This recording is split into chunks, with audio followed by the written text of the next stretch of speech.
Here at ISOS, we've been dealing with people who've had to make that choice between server and cloud for 10 years now, practically. People used to say, for instance, like the Atlassian Cloud didn't have the performance that they could get on server. That was actually a problem years ago.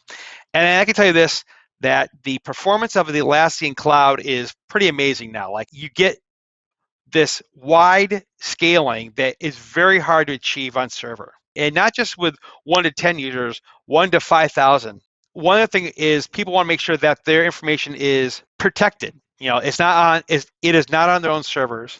And our response to that is, in the past like 4 or 5 years, Atlassian's done a lot to make sure that like their data, for instance, is encrypted at rest.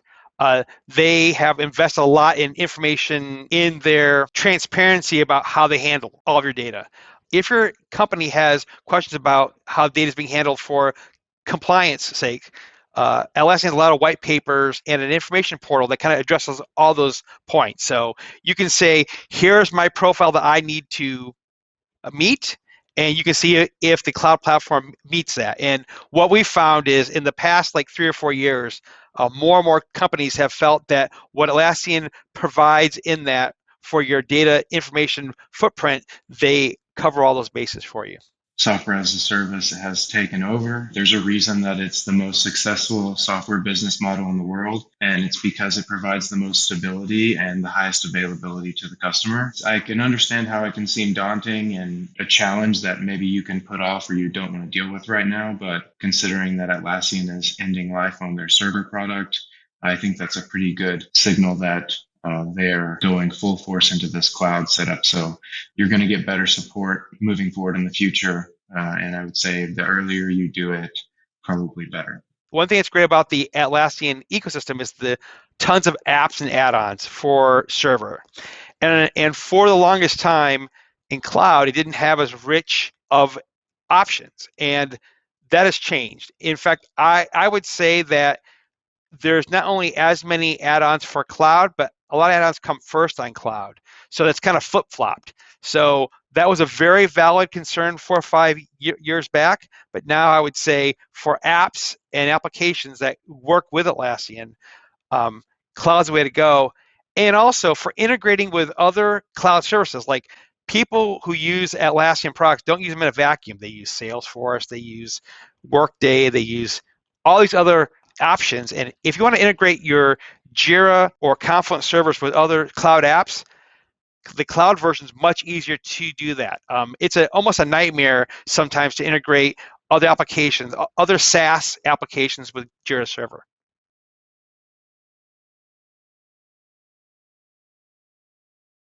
One big issue with Atlassian Cloud for a long time, Atlassian Jira, Confluence, the whole suite of Atlassian applications, Trello, people in big organizations, Fortune 500, whatever, people would start to use all these products, and a company had no way to wrangle all of these Jira instances out there, Confluence, or and so they'd find out that there's maybe 7 or 8 instances of Jira being used by their organization, or Confluence, or Bitbucket, or what have you. And so Atlassian, to solve that problem, they came out with a product called Access. And Access is a way that a IT organization can take control of all the accounts and products that their organization uses. So when you get Access, the first thing it does is it says, hey, you've got 20 different Jira instances, you got 15 Confluence, you got Bitbucket. So it helps first of all find what's being used in your organization's name. And then it allows you, secondly, to apply policies to those accounts. So right now, if you don't use Access, you don't have control of whether people change their passwords, how strong they are, if they use 2-factor authentication. And this here allows them to wrangle all those and apply one standard that their IT department wants to apply to all those accounts. And finally, what's very popular in most large organizations is using SSO services like Okta, OneLogin, Azure AD, all these things that allow you to have a SAML single sign-on experience. That's my favorite part of Access, where it allows you to use your organization's SAML identity provider and be able to use it to log into any of the Atlassian apps. And finally, it allows you in a subset of those identity providers to provision groups out of there too. So if your company manages all of your groups within Azure AD or an Okta, those groups can then be pushed out to the Atlassian Cloud and be used by any of the applications. So basically, Access gives your IT organization a way to wrangle and control access to any Atlassian application and apply the same guidelines they use internally to external cloud applications hosted within Atlassian.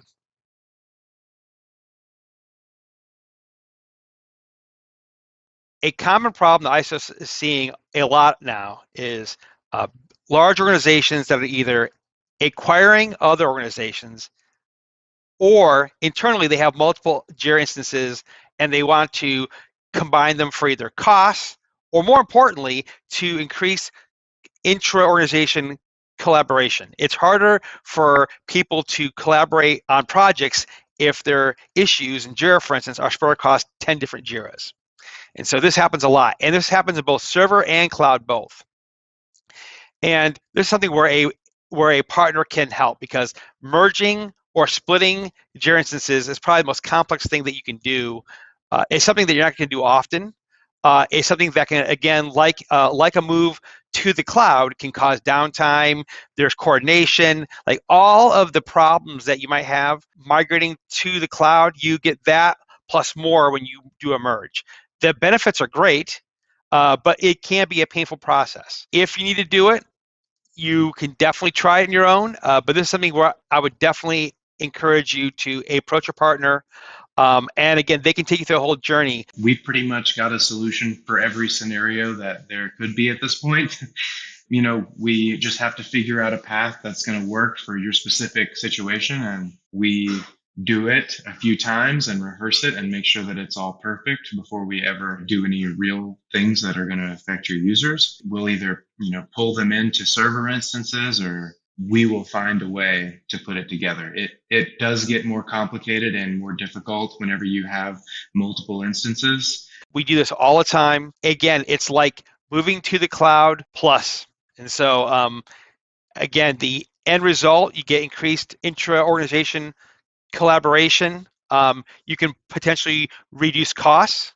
But on the other hand, can be a complex experience, and that a partner like ISOS can definitely help you through that.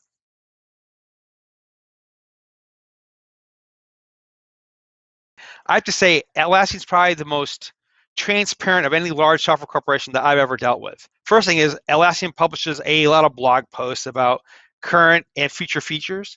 They also have a public version of Jira that all their future features and fixes are publicly there that you can actually vote on and comment on.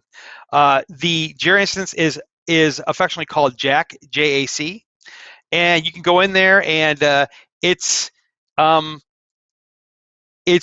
refreshing to see a large company like this be so public and honest, sometimes to people's frustration about if they're going to incorporate a new feature or not. But you can pretty much see in the short to medium term future about what is coming up on any of their products.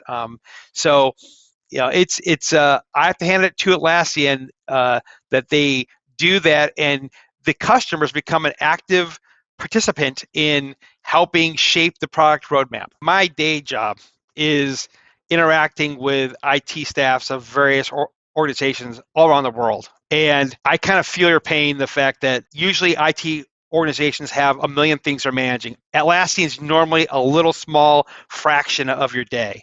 For as important as Atlassian becomes to your organization, IT management doesn't get usually the proportional budget or time to deal with it. So if you're planning to move to the cloud, a partner can be your best friend, making sure that's done within the budget and time frame that you have, and make it as risk-free of a proposition as possible. You kind of get someone on your team to help you plan, because even if a partner does a great job and has the whole plan done, you're still going to be busy. You're always going to be that front line talking to your internal clients or external clients.